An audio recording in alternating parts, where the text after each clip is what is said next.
तो भगवान की जय, प्यारे कृष्ण कन्हैया लाल की जय। गीतोपनिषद श्रीमद् भगवद गीता यथारूप अध्याय 1 चल रहा है। 30 श्लोक हो चुके हैं, आज 31वें श्लोक से। न च श्रेयो अनुपश्यामि हत्वा स्वजनमाहवे, न कांक्षे विजयम कृष्ण न च राज्यम सुखानि च। हे कृष्ण, इस युद्ध में अपने ही स्वजनों का वध करने से ना तो मुझे कोई अच्छाई दिखती है और ना मैं उससे किसी प्रकार की विजय, राज्य या सुख की इच्छा रखता हूँ। तात्पर्य यह जाने बिना कि मनुष्य का स्वार्थ विष्णु अर्थात कृष्ण में है या सारे बद्ध जीव शारीरिक संबंधों के प्रति यह सोचकर आकर्षित होते हैं कि वे ऐसी परिस्थितियों में प्रसन्न रहेंगे। ऐसी देहात्म बुद्धि के कारण वे भौतिक सुख के कारणों को भी भूल जाते हैं। अर्जुन तो क्षत्रिय का नैतिक धर्म भी भूल गया था। कहा जाता है कि 2 प्रकार के मनुष्य परम शक्तिशाली तथा जाजल्यमान सूर्यमंडल में प्रवेश करने के योग्य होते हैं। ये हैं, एक तो क्षत्रिय जो कृष्ण की आज्ञा से युद्ध में मरते हैं तथा दूसरा सन्यासी जो आध्यात्मिक अनुशीलन में लगा रहता है।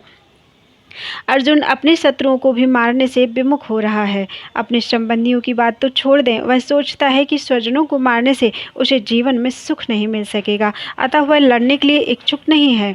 जिस प्रकार की भूख ना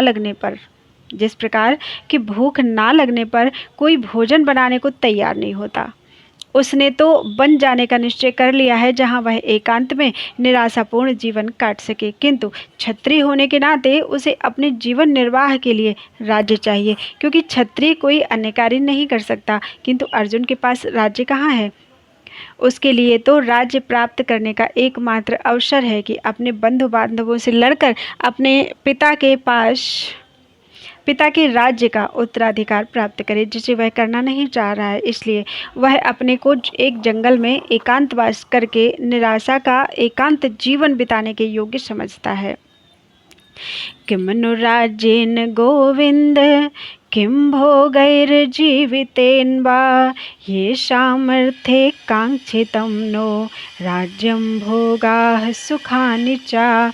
त इमेव स्थिता युद्धे प्राणस्त्यक्त्वा धनानि च, आचार्याः पितरः पुत्राः तथैव च पितामहाः, मातुलाः श्वशुराः पौत्राः श्यालाः सम्बन्धिनस्तथा, एतान् हन्तुम् इच्छामि घ्नतोऽपि मधुसूदन। अपि त्रैलोक्यराज्यस्य हेतोः किं नु मही कृते, निहत्य धार्तराष्ट्रान्नः का प्रीतिः स्यात् जनार्दन।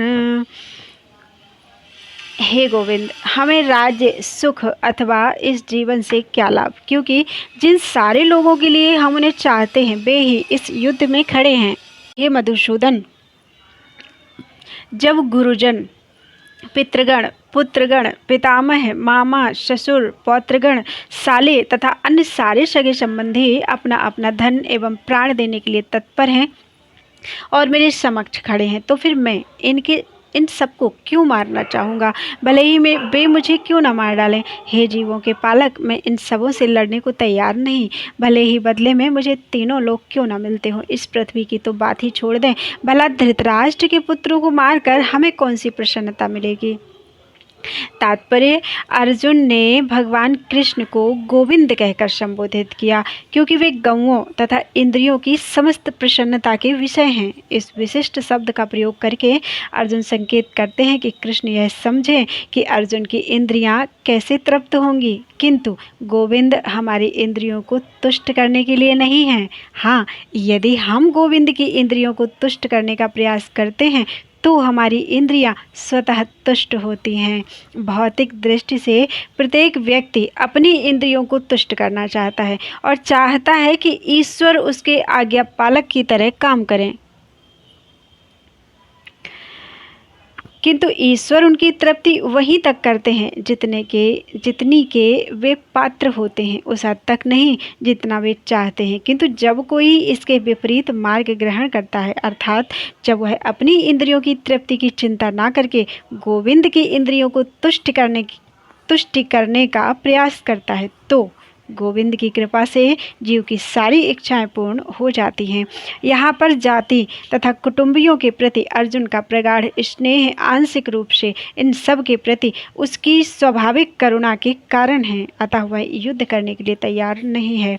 हर व्यक्ति अपने वैभव का प्रदर्शन अपने मित्रों तथा परिजनों के समक्ष करना चाहता है, किंतु अर्जुन को भय है कि उसके सारे मित्र तथा परिजन युद्ध भूमि में मारे जाएंगे और वह विजय के पश्चात उनके साथ अपने वैभव का उपयोग नहीं कर सकेगा। भौतिक जीवन का यह सामान्य लेखा जोखा है, किंतु आध्यात्मिक जीवन इससे सर्वथा भिन्न होता है। चूँकि भक्त भगवान की इच्छाओं की पूर्ति करना चाहता है, अतः भगवद इच्छा होने पर वह भगवान की सेवा के लिए सारे ऐश्वर्य स्वीकार कर सकता है, किंतु यदि भगवद इच्छा ना हो तो वह एक पैसा भी ग्रहण नहीं करता।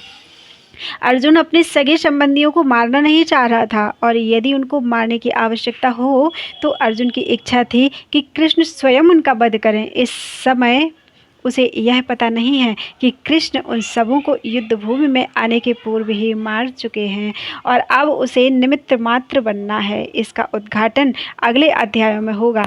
भगवान का असली भक्त होने के कारण अर्जुन अपने अत्याचारी बंधु बांधवों के से प्रतिशोध नहीं लेना चाहता था, किंतु यह तो भगवान की योजना थी कि सबका वध हो। भगवत भक्त दुष्टों से प्रतिशोध नहीं लेना चाहते।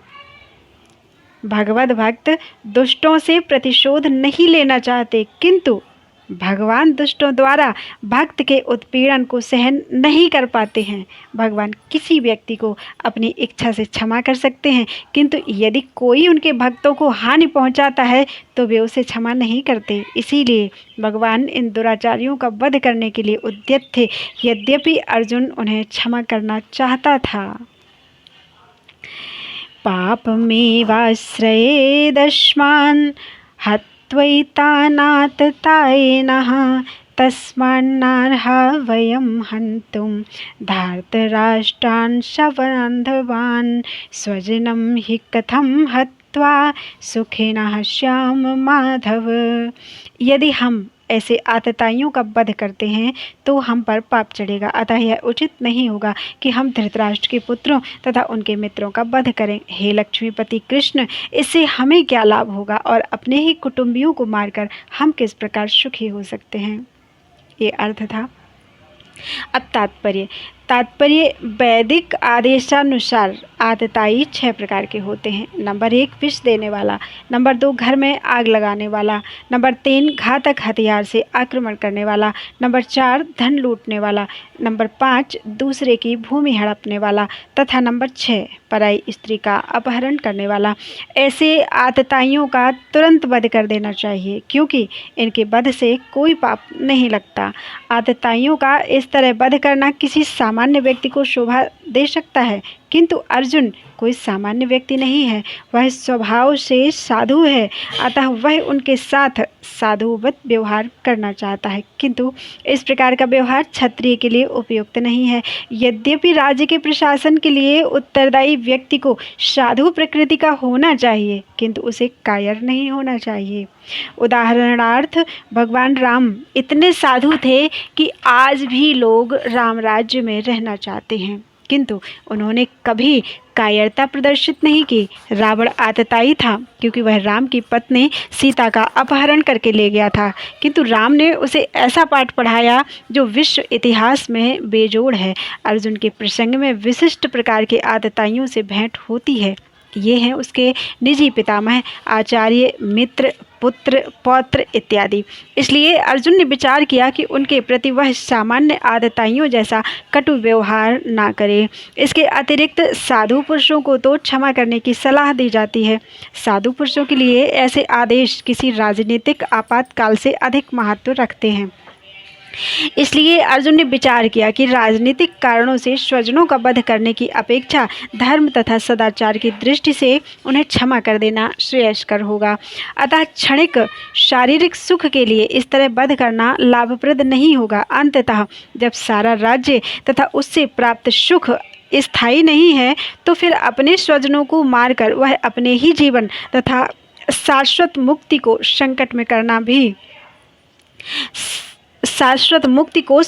में क्यों डाले। अर्जुन द्वारा कृष्ण को माधव अथवा लक्ष्मीपति के रूप में संबोधित करना भी सार्थक है। वह लक्ष्मीपति कृष्ण को यह बताना चाह रहा था कि वे उसे ऐसा काम करने के लिए प्रेरित ना करें जिससे अनिष्ट हो, किंतु कृष्ण कभी भी किसी का अनिष्ट नहीं चाहते, भक्तों का तो कदापि नहीं। यद्यप्येते न पश्यन्ति लोभोपहत चेतसः कुलक्षय कृतं दोषं मित्रद्रोहे च पातकं कथं न ज्ञेयमस्माभिः पापादस्मान् निवर्तितुं कुलक्षय कृतं दोषं प्रपश्यद्भिर्जनार्दन। अर्थ, हे जनार्दन, यद्यपि लोभ से अभिभूत चित्त वाले ये लोग अपने परिवार को मारने या अपने मित्रों से द्रोह करने में कोई दोष नहीं देखते, किंतु हम लोग जो परिवार के विनष्ट करने में अपराध देख सकते हैं, ऐसे पाप कर्मों में क्यों प्रवृत्त हों। तात्पर्य, क्षत्रिय से यह आशा नहीं की जाती कि वह अपने विपक्षी दल द्वारा युद्ध करने या जुआ खेलने का आमंत्रण दिए जाने पर मना करे। ऐसी अनिवार्यता में अर्जुन लड़ने से नकार नहीं सकता, क्योंकि उसको दुर्योधन के दल ने ललकारा था। इस प्रसंग में अर्जुन ने विचार किया कि हो सकता है दूसरा पक्ष इस ललकार के परिणामों के प्रति अनभिज्ञ हो, किंतु अर्जुन को तो दुष्परिणाम दिखाई पड़ रहे थे, अतः वह इस ललकार को स्वीकार नहीं कर सकता। यदि परिणाम अच्छा हो तो कर्तव्य वस्तुतः पालनीय है, किंतु यदि परिणाम विपरीत हो तो हम उसके लिए बाध्य नहीं होते। इन पक्ष विपक्षों पर विचार करके अर्जुन ने युद्ध ना करने का निश्चय किया। अगला श्लोक, कुलक्षये प्रणश्यन्ति कुलधर्माः सनातनाः धर्मे नष्टे कुलं कृतस्नं अधर्मो अभिभवत्युत। अर्थ, कुल का नाश होने पर सनातन कुल परंपरा नष्ट हो जाती है और इस तरह शेष कुल भी अधर्म में प्रवृत्त हो जाता है। तात्पर्य, वर्णाश्रम व्यवस्था में धार्मिक परंपराओं के अनेक नियम हैं जिनकी सहायता से परिवार के सदस्य ठीक से उन्नति करके आध्यात्मिक मूल्यों की उपलब्धि कर सकते हैं। परिवार में जन्म से लेकर मृत्यु तक के सारे संस्कारों के लिए वयोवृद्ध लोग उत्तरदायी होते हैं, किंतु इन वयोवृद्धों की मृत्यु के पश्चात संस्कार संबंधी पारिवारिक परंपराएं रुक जाती हैं और परिवार के जो तरुण सदस्य बचे रहते हैं वे अधर्ममय व्यसनों में प्रवृत्त होने से मुक्ति लाभ से वंचित रह सकते हैं।